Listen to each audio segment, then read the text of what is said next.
નમો બુદ્ધાય જય ભીમ।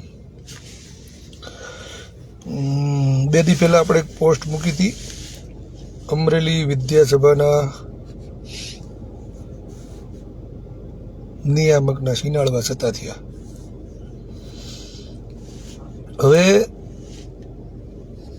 લગભગ આ ન્યૂઝ બધાને પહોંચી ગઈ છે કે ગિરીશ ભીમાણી નામની એક વિચિત્ર પ્રાણી કે જેના મગજમાં વિકૃતા ગરી ગઈ હોય વિદ્યાસભામાંથી જે પ્રવાસ ગયો હતો આ ભાઈ કંઈક ત્યાં આબુ જઈને દારૂ બારૂ પી ગયા અને પછી દારૂ પીધા પછી એને એની ઓરિજિનલ હરકતો ઉપર આવી ગયા અને કંઈક દીકરીઓની છેડતી બેડતી કરી અડપલા કર્યા, જેને ભીનું હંકેલવાના ઘણા પ્રયાસો થયા પણ મેળ ન પડ્યો અને છેવટે NSUI એટલે કે national student union of India એણે આ મુદ્દો પકડી લીધો છે।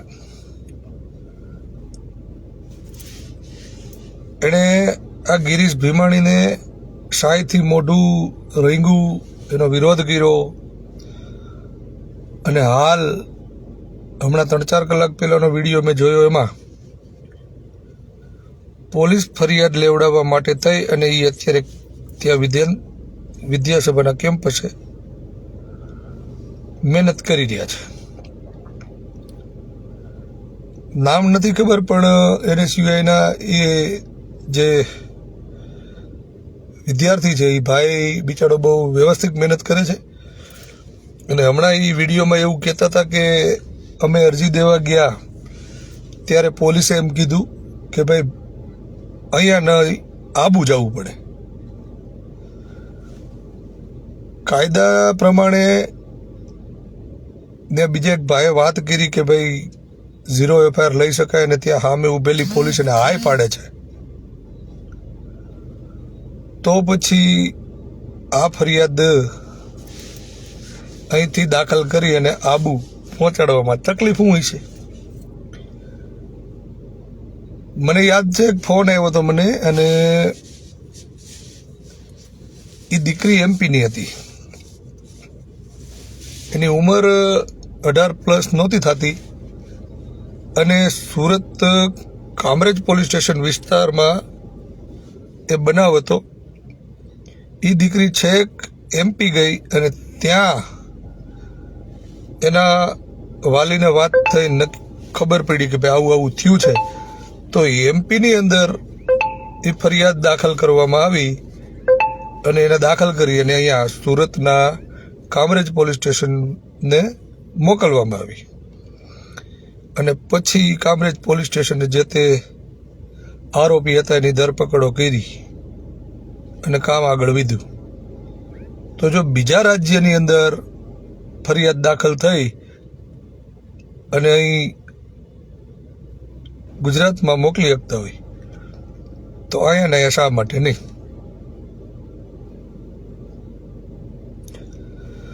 હવે જો આવી બધી પરિસ્થિતિઓનો સામનો વિદ્યાર્થીઓને કરવો પડતો હોય એ દીકરીઓને આ ગિરીશ ભીમાણીએ હલકાએ દારૂ પીધા પછી પોતાની વિકૃત માનસિકતા દર્શાવી અડપલા કર્યા અને એને ન્યાય મેળવવા માટે જો આ વિદ્યાર્થીઓને આટલી બધી લડાઈઓ લડવી પડતી હોય તો એ યોગ્ય નથી। આ તંત્ર અને પ્રશાસનને હું તો કહું છું કે ઓલા ભીમાણીના મોઢા ઉપર છાય ચોપાડી દે એમાં પ્રશાસનના મોઢે છાય ચોપાડી કહેવાય।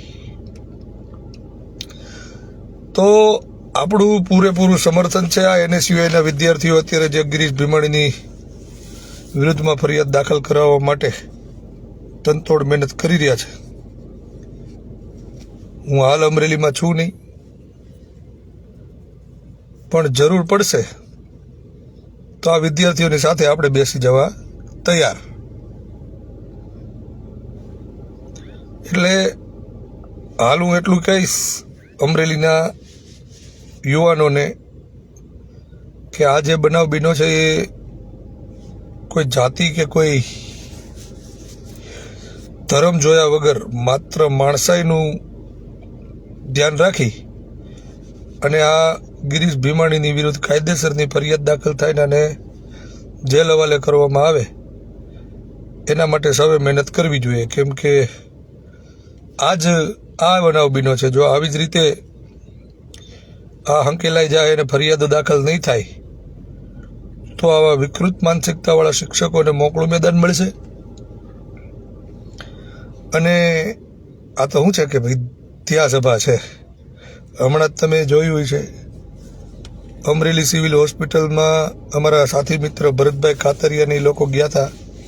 જો કે મેટ્રોનો ફોન મને આવ્યો હતો અને ત્યાં રહેલા 2 મહિલા ડૉક્ટરે એક ડિલિવરીના પેશન્ટને ટાંકા લેતી વખતે અંદર કોટન રાખી દીધું અને કોટન રાખવાના કારણે એને અંદર પાક થયો અને એને પ્રાઇવેટ હોસ્પિટલની અંદર સારવાર કરાવી, જ્યાંથી ખબર પડી કે ભાઈ આ કોટન રાખી દેવાના કારણે આવું થયું છે. આવું તો અનેક વાર આ શાંતાબા મેડિકલ કોલેજ જનરલ હોસ્પિટલમાં થાય છે, પણ છતાંય